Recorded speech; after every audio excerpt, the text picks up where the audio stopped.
Hi అండి, నమస్తే. Welcome back to cute jelly channel. ఈరోజు మనం ఒక కప్పు అటుకులు పెరుగుతో ఒక మంచి హెల్దీ అయిన స్నాక్ రెసిపీ అనేది చేసి చూపించబోతున్నాను. చాలా టేస్టీగా ఉంటుంది. పైన క్రిస్పీగా, లోపల సాఫ్ట్గా, తినే కొద్దీ తినాలనిపించేంత టేస్ట్గా ఉండే విధంగా ఒక మంచి స్నాక్ రెసిపీ అనేది చూపించబోతున్నాను. ఇప్పుడు మనం ప్రాసెస్ స్టార్ట్ చేద్దాం. ఈ విధంగా ఏదైనా ఒక మిక్సింగ్ బౌల్ తీసుకోవాలి.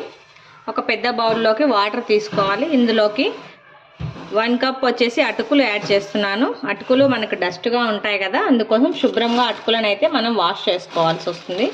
అటుకులని మనం నానబెట్టాల్సిన అవసరం లేదు. జస్ట్ ఇలా వాష్ చేసుకుంటే మనకి ఇందులో ఉన్న డస్ట్ అంతా వెళ్ళిపోతుంది.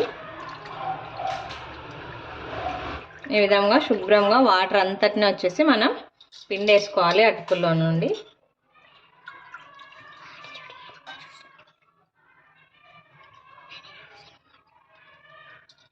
చూడండి, మనం అటుకులను వాష్ చేసుకోకపోతే ఇలాగే ఎంత డర్టీగా ఉంటాయో ఈ వాటర్. చూడండి, ఇలా వాష్ చేసినట్లయితే మనకు అటుకులు అనేవి నీట్గా ఉంటాయి. ఈ విధంగా మనం అటుకుల్ని నానబెట్టేసుకోవాలి. ఫస్ట్ మనం 1 కప్పు అటుకులు తీసుకున్నట్లయితే 1/2 కప్పు పెరుగు తీసుకోవాలి. అదేవిధంగా ఒక 1/2 కప్పు పెరుగుతో పాటు ఒక 1/2 కప్పు వాటర్ కూడా యాడ్ చేసుకోవాలి. ఈ అటుకుల్లోకి మనం పెరుగు వాటర్ వేసి చక్కగా బాగా మిక్స్ చేసుకోవాలి. చూడండి, ఈ విధంగా అటుకుల్లో పెరుగు వేసి కలిపిన తర్వాత మనం ఇలాగే లిడ్ క్లోజ్ చేసి ఒక 5 నిమిషాలు అయితే మనం అటుకుల్ని నానబెట్టుకోవాలి. చూడండి, ఈ విధంగా ఒక 5 నిమిషాల పాటుగా మనం అటుకులు పెరుగు వేసి నానబెట్టుకునేసరికి అటుకులు ఈ పెరుగు వాటర్ని అంతటినీ పీల్ చేసుకొని ఇలా గట్టిగా అయిపోయాయి కదా. దీన్ని మనం మిక్సీ జార్లోకి యాడ్ చేసుకోవాలి. ఈ అటుకుల మిశ్రమాన్ని ఈ విధంగా అటుకుల మిశ్రమాన్ని యాడ్ చేసుకున్న తర్వాత ఇందులోకి ఏ కప్పుతో అయితే అటుకులు తీసుకున్నామో అదే కప్పుతో ఒక 1/2 కప్పు వాటర్ యాడ్ చేసుకోవాలి. వాటర్ కూడా వేసి మెత్తగా బాగా ఫైన్ పేస్ట్ లాగా మనం మిక్సీ పట్టి తీసుకోవాలి మిశ్రమాన్ని. మనం ఈ విధంగా బాగా మెత్తగా మిక్సీ పట్టుకున్నాం కదా, ఈ అటుకులు పెరుగు వేసి ఈ మిశ్రమాన్ని మనం ఈ విధంగా ఒక మిక్సింగ్ బౌల్లోకి యాడ్ చేసుకోవాలి.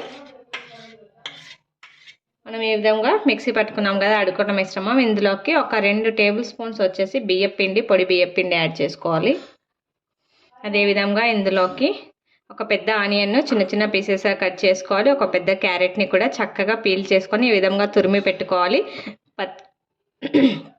కొత్తిమీరని శుభ్రంగా కడిగి చిన్న చిన్న పీసెస్గా కట్ చేసుకోవాలి. ఒక 2 పచ్చిమిర్చిని కూడా ఈ విధంగా కట్ చేసుకోవాలి. వీటన్నింటినీ మిశ్రమంలోకి యాడ్ చేసుకోవాలి.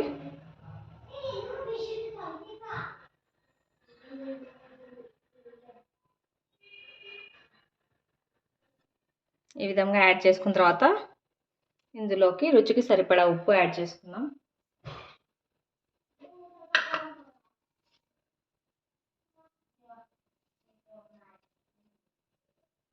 ఉప్పు వేసిన తర్వాత ఒక చిటికెడు వంట సోడా కూడా యాడ్ చేసుకోవాలి. రుచికి సరిపడా ఉప్పు, వంట సోడా కూడా వేసి చక్కగా మిక్స్ చేసుకోవాలి. ఈ పిండి అంతటిని మనం మిక్స్ చేసుకునే లోపు డీప్ ఫ్రైకి సరిపడా ఆయిల్ పెట్టేసుకుందాం.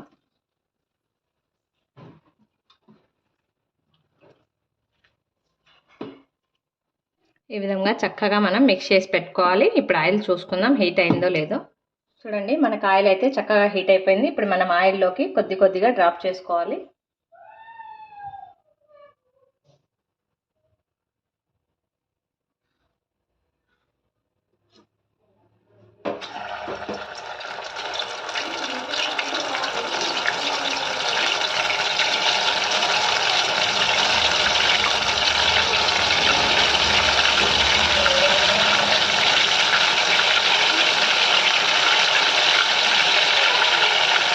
ఈ విధంగా మనం ఆయిల్లోకి డ్రాప్ చేసుకొని చక్కగా ఒక సైడ్ ఫ్రై అయిన తర్వాత ఇంకో సైడ్ టర్న్ చేసుకొని గోల్డెన్ బ్రౌన్ కలర్ వచ్చేదాకా మనం ఫ్రై చేసుకోవాలి.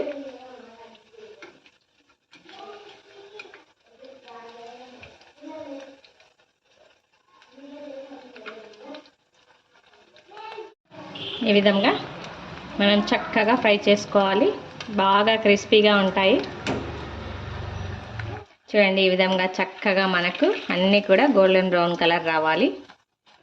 ఈ విధంగా ఫ్రై చేసుకొని ఒక ప్లేట్లోకి తీసుకొని సర్వ్ చేసుకుంటే సరిపోతుంది. పైన చూడండి ఎంత క్రిస్పీగా ఉన్నాయో, చక్కగా ఆయిల్ కూడా ఎక్కువ ఏం పీల్చవు, చాలా టేస్టీగా ఉంటాయి. చాలా సింపుల్ ప్రాసెస్ అండి, తప్పకుండా అందరూ ట్రై చేయండి. ఈ రెసిపీ కనుక మీకు నచ్చినట్లయితే లైక్ చేయండి, షేర్ చేయండి, తప్పకుండా అందరూ సబ్స్క్రైబ్ చేయండి. Thanks for watching.